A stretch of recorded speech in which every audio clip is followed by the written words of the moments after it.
ইব্রাহিমকে আপনি বেজ্জতি করিয়েন না, আমার ভয় লাগে। ইব্রাহিমের মতো নবী এই দোয়া করছে কোরআনের আয়াতে।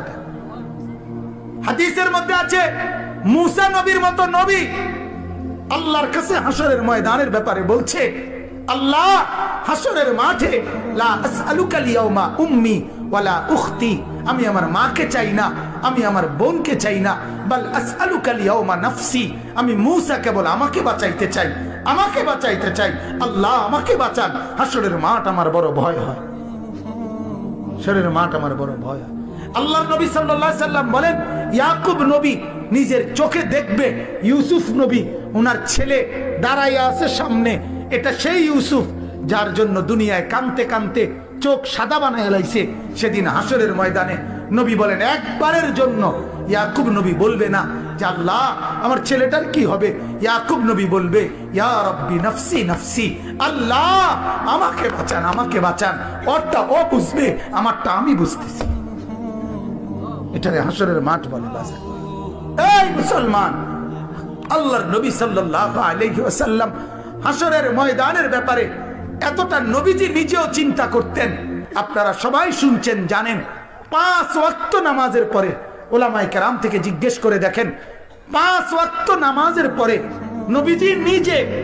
নবীজি নিজে যার হাসরের আখিরাতের মর্যাদার কোনো সীমা পরিসীমা নাই, সেই নবী 5 ওয়াক্ত নামাজের পরে যে কতগুলো দোয়া করতেন, এর মধ্যে একটা দোয়া, নবীজির একটা দোয়া ছিল এটা, আল্লাহুম্মা হাসিবিনি হিসাবান ইয়াসীরা, আল্লাহ এই বন্ধু আমি আপনার, আমারও বড় ভয় লাগে, আমার হিসাবটা সহজ করে দিয়ে। নবীজি বলছেন এই কথা। অথচ নবীকে আল্লাহ বলছে, ওয়ালাল আখিরাতু খায়রুল লাকা মিনাল উলা, বন্ধু দুনিয়াতে আপনাকে যা দিলাম, আখিরাতে যা দেব, এই দুনিয়ার গুলোর চাইতে ওইগুলো অনেক বেশি উত্তম, অনেক বেশি দামি। এরপরও নবী বলেন, আল্লাহ আমার ভয় হয় আমার হিসাব যেন সহজ হয়। অথচ আখিরাতে ওনার মর্যাদার কোনো সীমা পরিসীমা নাই। আল্লাহ তাআলা হাদিসে কুদসিতে বলছে, বন্ধু হাসরের মাঠ আমি আপনার মাঝে আর আমার মাঝে ভাগ করে নেব, কাসামতুল কিয়ামাতা বাইনি ওয়া বাইনাক, আমার মাঝে আর আপনার মাঝে কিয়ামতের দিনটাকে আমি ভাগ করব। আনা মালিকু ইয়াউমিদ্দিন আনতা সাহিবু ইয়াউমিদ্দিন, আমি হব কিয়ামতের দিনের মালিক, আপনি হবেন কিয়ামতের দিনের বাদশা।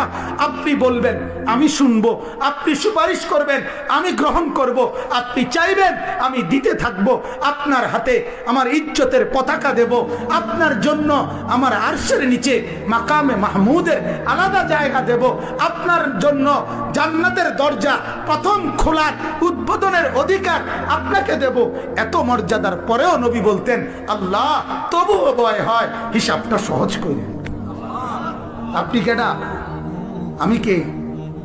বলেন এই মুসলমান, বলেন সেজদা নাই ঘরের মধ্যে গত 1 বছর 2 বছর আপনার উপযুক্ত ছেলেটা কোনোদিন ফজরের নামাজ পড়ে না, মেয়েটা ফজরের নামাজ পড়ে না, বিবি পর্দা করে না, মেয়ে পর্দা করে না, ঘরের মধ্যে আজ 20 বছর টানা রঙিন টেলিভিশন চলে, নর্তকী নাচে গায় ফুর্তি করে, গানের আওয়াজে বাদ্যে পুরা ঘর জমজমাট, এত নাফরমানির অবস্থায় এই হালাত নিয়ে কবরে গিয়া সুপারিশ কেমনে মিলবে দোস্ত?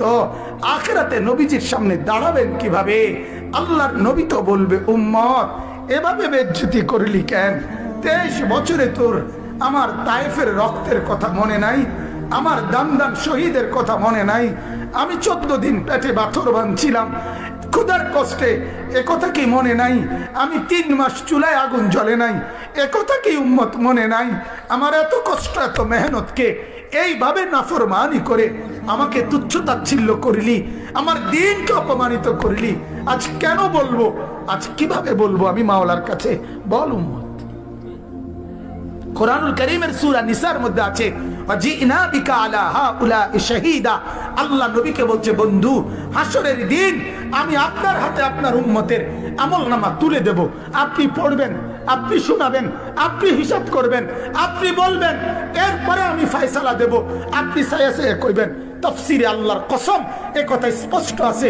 হযরত আব্দুল্লাহ ইবনে মাসউদ বলে, যেদিন নবীর সামনে এই আয়াত, এ ওয়াজিনা বিকা আলা হাউলাই শাহীদা, সূরা নিসার এই আয়াত যেদিন পড়লাম সেদিন হযরত আব্দুল্লাহ বলে নবীজি অজরে চোখের পানি ফেলে কাঁদছে আর কথা বলছে, উম্মত যদি পৃষ্ঠার পর পৃষ্ঠা গুনাহ আর নাফরমানি দেখি আমি মাওলার সামনে পড়বো কেমনে, শোনাবো কেমনে, আল্লাহর কাছে বলবো কেমনে? এত বেইজ্জতি করলে উম্মত আমি হাসরে মুখ দেখাবো কেমনে? আল্লাহ আমাদেরকে বুঝার তৌফিক দান করুন। অতএব আল্লাহ তাআলা বললেন যে এই ফিকির করে আখিরাতের ভয়, তো আল্লাহ তাআলা বলেন সে বিবেকবান। বলেন আলহামদুলিল্লাহ, বলেন আলহামদুলিল্লাহ। অতএব মুহতারাম হাজিরিন, এই ফিকির করা চাই, এই ফিকির করা চাই। আল্লাহকে দিবা নিশি ডাকবো তো ইনশাআল্লাহ, ডাকবো তো ইনশাআল্লাহ। রাসূলুল্লাহ সাল্লাল্লাহু আলাইহি ওয়াসাল্লামকে ভালোবাসবো, মহব্বত করবো তো ইনশাআল্লাহ। শুধুমাত্র মুখে মুখে তো ইনশাআল্লাহ। কয় ভাবে? কয় ভাবে? আবার বলেন, আবার বলেন। আল্লাহ তাআলা আমাদেরকে তৌফিক দান করুক।